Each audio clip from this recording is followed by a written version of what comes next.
Гөлдөгү мыйзамсыз балык улоого каршы күрөшүү иш-аракеттеринин алкагында бир катар Кытай торлору көл ичинен чыгарылды. Балыктын корун көбөйтүүгө карата көрүлүп жаткан мындай аракеттер тор таштагандардын санын азайтууга өбөлгө болууда. Мындан улам браконьерлик мурдага караганда кыйла эле басаңдап калганы байкалууда дешет жергиликтүүлөр.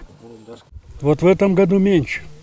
В прошлом году и те года. Бул жылы тор салгандар аябай эле аз. Өткөн жылы, мурдагы жылдары көлдө бөтөлкө байланган торлор өтө көп болчу. Жээкте турган адамга да көрүнүп турчу. Азыр болсо жок эсе. Бул аябай жакшы да. Көлүбүздө балыктын санын көбөйтүп, ал коргоого алынып жатканы мени кубандырат. Буга чейин ышкыбоздук жана спорттук балык уулоону уюштуруу, балык корун жасалма өндүрүп чыгаруу боюнча пландык иштерди жүргүзүү максатындагы уулоону кошпогондо, ысык көлдө жана соң көлдө жашаган балыктардын бардык түрлөрүн өндүрүм үчүн кармоого тыюу салынган. Киргизилген мораторийдин иштөө шарттары боюнча жарандарга маалымат берилип жатат. Өзүнүн каржы булактарын көтөрүш үчүн мыйзамсыз балык улап жаткан жарандарды ашкерлеп, аларды аныктап, аларды мыйзам чегинде чара көрүш үчүн атайын тийиштүү кызматтарга тергөө кызматтарын өткөрүп берип атабыз. Ал жерде кармалган ар бир кармалган балыктын башына салына турчу айып пулдар бар. Аны тийиштүү кызматтар эсебин санын чыгарып берип, ошонун негизинде мамлекетке келтирилген, жаратылышка келтирилген зыяндын тийиштүү райондордо өзүнүн сотторуна кароого жиберет да.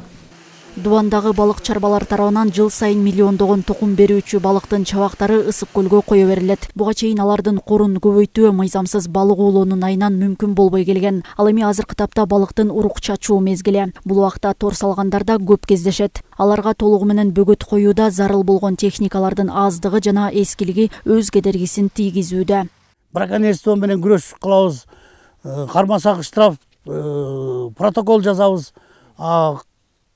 Кармалбай калса торлорун чечип, бес козголуп өткөрөбүз, кесебиз, жоготобуз. Көлдүн үстүнө жөө баса албайт экенсиң. Техника керек экен. Техникабыз эски. Ошондон кичине мүдүрүлүп атабыз. Атак иш алып барып атабыз буюрса. 3 күн, 4 күн сайын смена менен иштеп атабыз.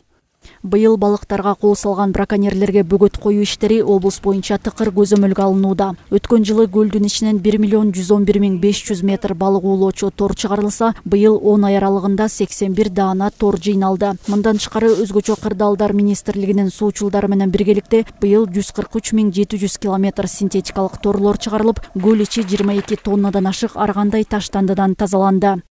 Айнура Достукбекова, Нурлан Чойбеков, Ала Тоо 24, Ысык көлү болсо.